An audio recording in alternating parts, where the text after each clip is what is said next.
है, ये x intercept है वो वाई इंटरसेप्ट है। ओके बाबू, ये निकालना है। देखिए तो यहाँ लिखते हैं बाबू, ये length of A B, length of A B is called X intercept and length of C D, length of C D, C D का जो बाबू लेंथ है उसको बाबू हम लोग इज कॉल्ड, सी डी का लेंथ को बाबू हम लोग वाई इंटरसेप्ट बाबू बोलते हैं, वाई इंटरसेप्ट।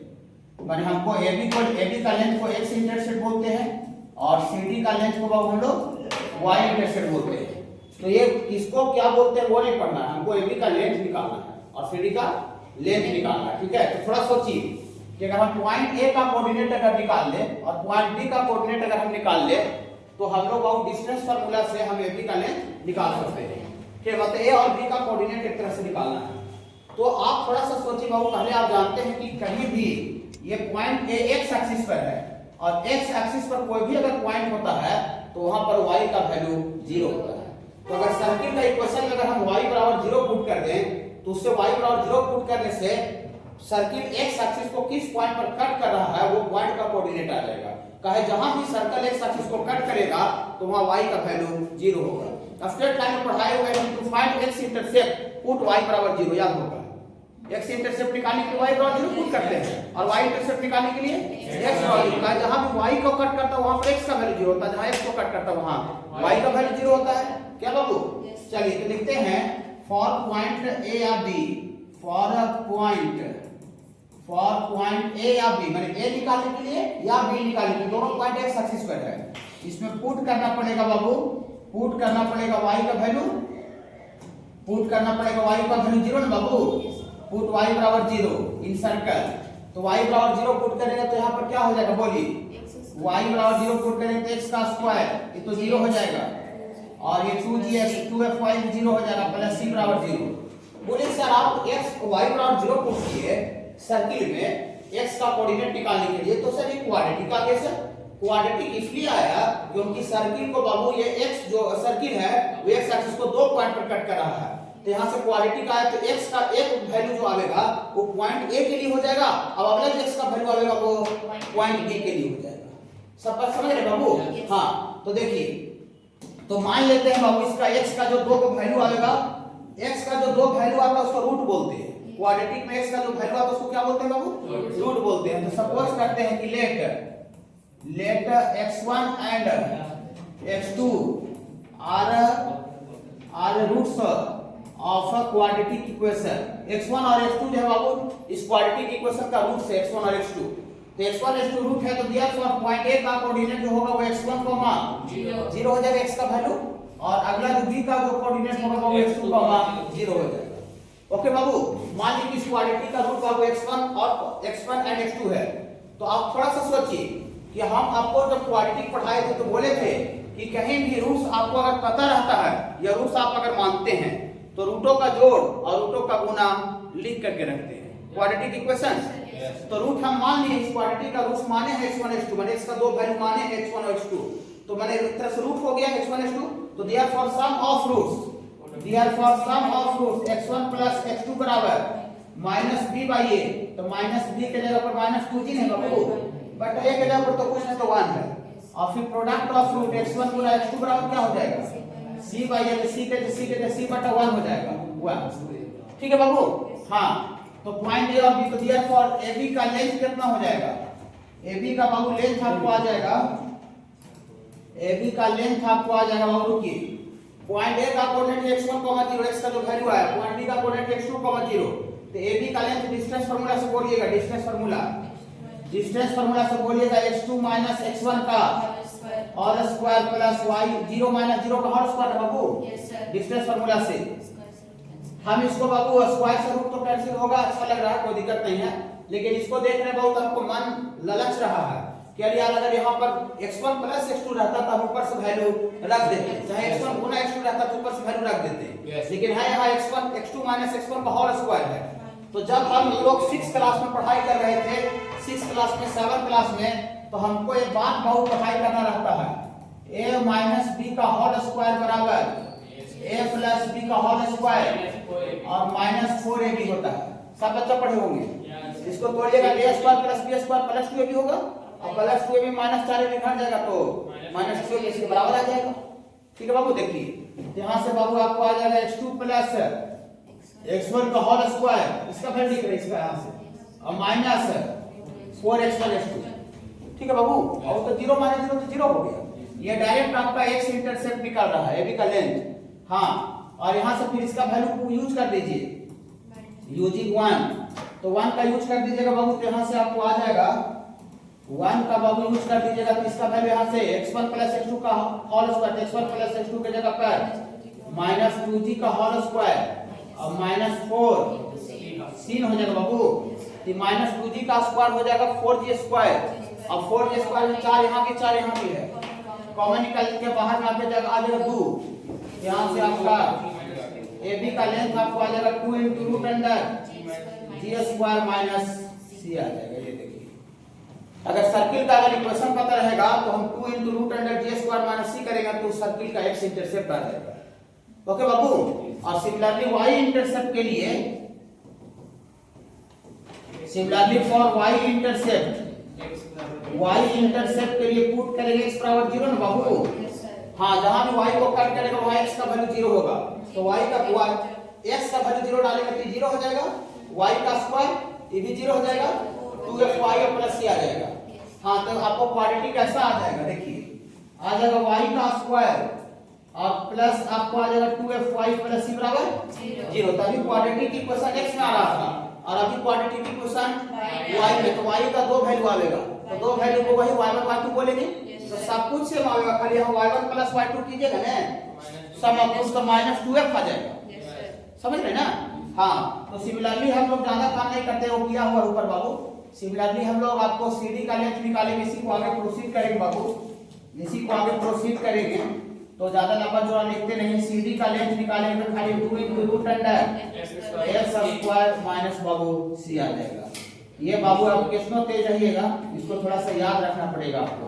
अगर किसी भी सर्किल का इक्वेशन अगर दिया हुआ है तो हम उस इक्वेशन के माध्यम से उस सर्किल का x इंटरसेप्ट निकाल सकते हैं, 2 into root under g square minus c, और उस इक्वेशन के माध्यम से सर्किल का y इंटरसेप्ट निकालते हैं, और y को कितना लंबाई लेंथ में कट कर रहा है, 2 into root under f square minus c। पिछले क्लास में शायद आपको क्लास लिए होंगे, तो हम क्या x एक्सिस को टच कर रहा है उसका कंडीशन बताए थे क्या? Condition for touching x axis, condition for touching x axis बताए थे। हाँ बताइए क्यों, याद है ना। हाँ, x एक्सिस को टच करता है तो c बराबर g स्क्वायर, ये y एक्सिस का टचिंग का कंडीशन याद होगा। तो आप जरा देखिए, ये x इंटरसेप्ट है, सर्किल का निकाले आपके सामने, अगर x को टच करेगा, सपोज करते हैं कोई सर्किल x एक्सिस को टच कर दिया तो उसका x इंटरसेप्ट 0 होगा। x को कट करेगा तब x इंटरसेप्ट निकलेगा, और टच कर देते x इंटरसेप्ट थोड़ी आएगा। हाँ, तो अगर टच करेगा सर्किल को तो ये जो x इंटरसेप्ट को निकाले उसका वैल्यू 0 होना चाहिए। इसका वैल्यू 0 होने के लिए 2 तो 0 ना होगा, रूट के अंदर वाला टर्म इसको 0 करेंगे, c स्क्वायर माइनस g बराबर 0, यहां से c बराबर g स्क्वायर जो पहले पढ़े हुआ ना, condition for touching x axis. और अगर सर्किल y को टच करेगा तो इसका जो y इंटरसेप्ट है वो 0 होगा, तो वो 0 होगा तो इसको 0 करेंगे, f स्क्वायर माइनस c बराबर 0, तो c बराबर f स्क्वायर आ जाएगा, जो पहले पढ़े थे वो यहां से भी आना है। समझ बाबू। हाँ, जो पहले पढ़ाई किए थे यहाँ से भी आपको इस थ्योरी के माध्यम से भी वो चीज आ जा रहा है, तो याद रखिएगा x इंटरसेप्ट y इंटरसेप्ट दोनों टच करेगा, दोनों को टच करेगा तो दोनों को टच करेगा तो फिर ये कंडीशन होता है, ये दोनों बराबर होता है। ये का बताया था, देखिए सर बोथ एक्सिस नहीं बताना, देखिए ये बाबू condition for touching both axis, c बराबर g स्क्वायर बराबर f स्क्वायर होगा। ठीक है बाबू।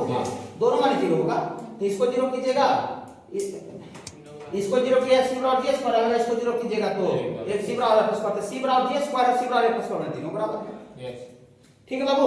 चलिए देखिए, डायमीटर है बाबू, सर्किल का जो डायमीटर है वो ये दोनों पॉइंट को ज्वाइन करने से जो लाइन बन रहा है बाबू, ये लाइन है, ये देखिए ये डायमीटर का एंड पॉइंट है -4,3, और ये बाबू आपका b का कोऑर्डिनेट है बाबू आपका 2,-1, ये डायमीटर का एंड पॉइंट है।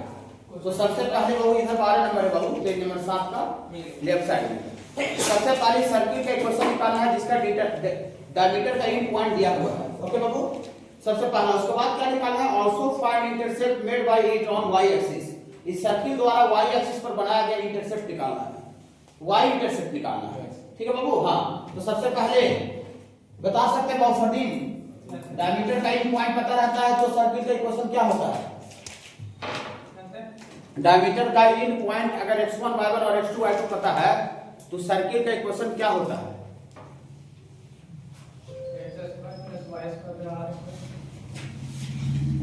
डायमीटर का एंड पॉइंट पता है तो सर्किल का इक्वेशन क्या होगा? डायमीटर का एंड पॉइंट पता है तो सर्किल का equation x minus x1 into x minus x2। कैसे पढ़ाओगे वो कर दीजिए।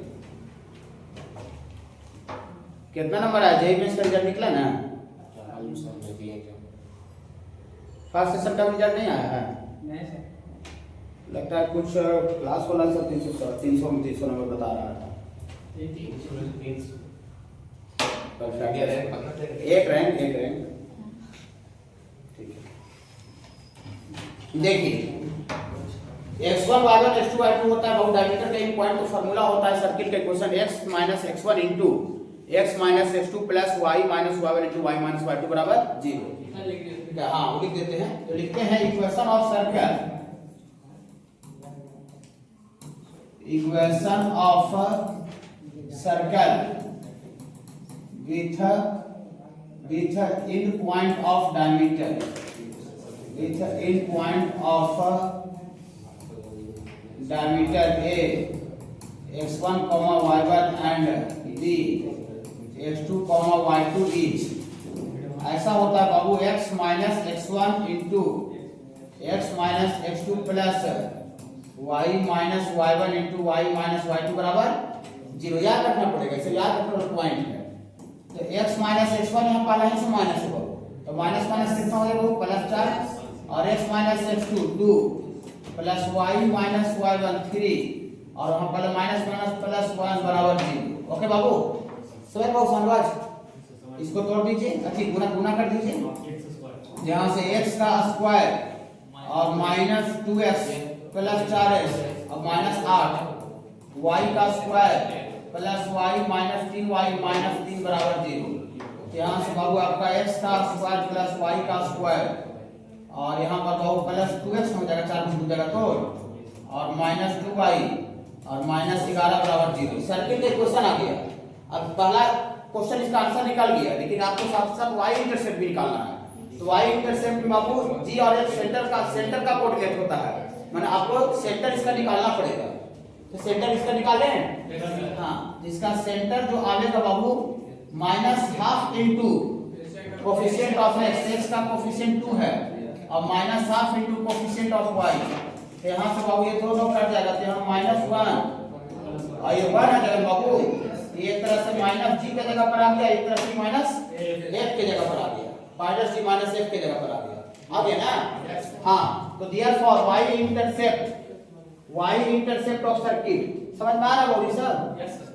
Therefore y intercept of circle, therefore y intercept of circle, circle का y इंटरसेप्ट का फार्मूला बोलिए, 2 into root under f square minus c। f के जगह पर माइनस f के जगह पर 1 है, तो f के जगह पर माइनस 1 हो जाएगा, लेकिन होल स्क्वायर उससे कोई दिक्कत है नहीं। लेकिन चलिए f के जगह पर माइनस 1 का होल स्क्वायर और माइनस c, पहला ही से माइनस 11 है, यहाँ प्लस 11 हो जाएगा, तो 11 एक 12 हो जाएगा बाबू, तो 12 का रूट, तो 4 के 12, तो 4 रूट आपका 3 आ जाएगा। ये y इंटरसेप्ट आ गया, समझ पा रहे हैं? चलिए, जिनसे नहीं बना हुआ लिख लीजिएगा। सर्कल का परिवार, आपको बाबू जब हम स्ट्रेट लाइन पढ़ा रहे थे तो फैमिली ऑफ लाइंस पढ़ाए थे, याद होगा। फैमिली ऑफ लाइंस में क्या बताए थे, थोड़ा सा आपको रिवीजन करवाते हैं। हम बोले थे बाबू L1 का इक्वेशन दिया रहता है जिसको मम्मी बोलते थे, मदर, और पापा का भी इक्वेशन दिया रहता है L2 बराबर 0, और फादर मदर का पॉइंट ऑफ इंटरसेक्शन से जितना भी लाइन पास करता है वो सारा का सारा लाइन को हम लोग फैमिली ऑफ लाइंस बोलते हैं, याद होगा। और अगर मम्मी और पापा का अगर इक्वेशन पता रहता है तो फैमिली ऑफ लाइंस का equation L1 plus lambda L2 बराबर 0 होता है, याद होगा। क्वेश्चन जो भी आएगा, ठीक है ना? हाँ, लैम्डा बिलोंग्स टू रियल और नॉट इक्वल टू 0। लैम्डा निकालने का कुछ न कुछ कंडीशन दिया रहता है। तो जिस तरह से family of circle family of lines था उसी तरह से फैमिली ऑफ सर्कल भी होता है, लेकिन फैमिली ऑफ जो सर्कल होता है वो दो केस में पढ़ाई करना है। ठीक है, दो केस में। कौन कौन सा केस? पहला बाबू एक लाइन का इक्वेशन दिया रहेगा, स्ट्रेट लाइन इक्वेशन दिया रहेगा, और एक सर्किल का इक्वेशन दिया रहेगा।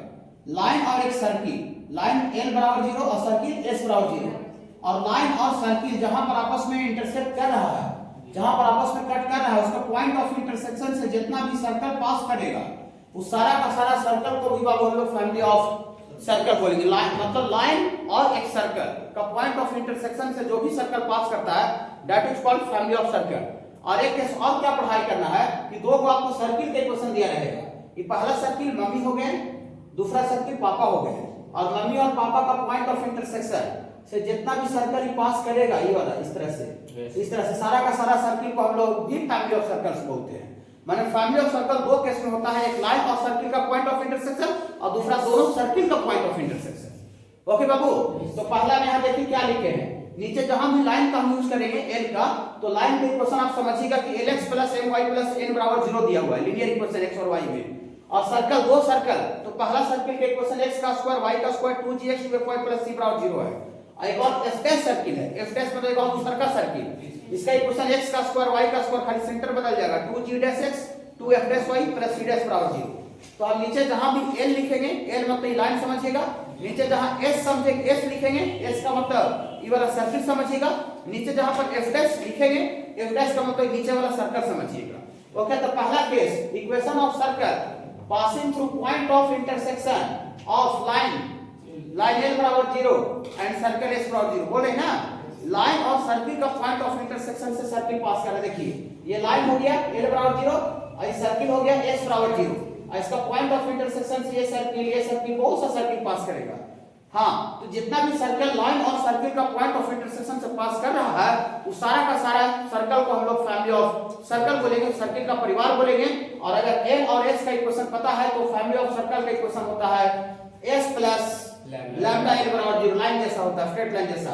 s के जगह पर सर्किल, लैम्डा पर कांस्टेंट है, और l के जगह पर स्ट्रेट लाइन, लाइन का इक्वेशन s + लैम्डा l बराबर 0, lambda belongs to real number not equal to 0। समझ रहे हैं? हाँ, ये पहला केस हुआ। और दूसरा सिचुएशन है बाबू यहाँ पर, दूसरा सिचुएशन है आपको, दूसरा सिचुएशन है बाबू equation of circle passing through point of intersection of two circle. Two circle में वो s बराबर 0 है और एक और f डैश बराबर 0 है, s बराबर 0 और f डैश बराबर 0। ये देखिए उजला वाला मम्मी का इक्वेशन है s बराबर 0, एक और उजला वाला f डैश पापा का इक्वेशन है। और ये जो ग्रीन वाला ज्यादा नहीं लेंदी की है, ये जो ग्रीन वाला देखिए जो सर्किल है, दोनों का सर्किल का पॉइंट ऑफ इंटरसेक्शन से पास कर रहा है। एक और इधर वाला भी जो ग्रीन वाला सर्किल है वो भी इसके पॉइंट ऑफ इंटरसेक्शन से पास कर रहा है। और भी सर्कल हो सकता है, लेकिन जो भी आपको दो सर्किल का पॉइंट ऑफ इंटरसेक्शन से जो भी सर्किल पास करेगा उस सारा का सारा सर्कल को हम लोग बाबू फैमिली ऑफ सर्कल्स बोलेंगे। और फैमिली ऑफ सर्कल अगर s और f डैश का इक्वेशन पता है तो फैमिली ऑफ सर्कल का इक्वेशन लाइन जैसा ही होता है, s + लैम्डा f डैश बराबर 0, lambda belongs to real number not equal to 0। इसी इक्वेशन को बहुत जगह पर इस तरह से भी लिखा रहेगा, s + lambda s - f dash बराबर 0। माने ये लिखे चाहे लिखे, दोनों से बाबू लाइन का जो सर्किल का जो इक्वेशन आएगा वो दोनों सेम आएगा। ऑब्जेक्टिव क्वेश्चन के लिए आपको बहुत जगह पर ये यूज किया हुआ रहेगा और बहुत जगह पर लिखा रहेगा equation of circle passing through point of intersection of circle s बराबर 0 एंड f डैश बराबर 0, ये ऑप्शन में रहेगा, याद भी करेगा। तो आपको याद रहेगा कि ऐसे भी फॉर्म में होता है, तब ना नोट कर पाइएगा। एक डी रहेगा नन ऑफ दी, तो लेकर जो हम जब जानते थे s + लैम्डा तो है ये नहीं है, तो लगता है नन होगा। समझ रहे ना? इसलिए आपको दोनों याद रखना पड़ेगा। माने ये लिखे चाहे लिखे, याद रखिए, लिखा हुआ नहीं या सर बाबू यही दो इक्वेशन फैमिली ऑफ सर्किल का है, एक लाइन ऑफ सर्किल का पॉइंट ऑफ इंटरसेक्शन और दूसरा दो सर्किल का point of intersection. Okay Babu, okay, इसको लिख लीजिए थोड़ा सा क्वेश्चन इसको करते हैं।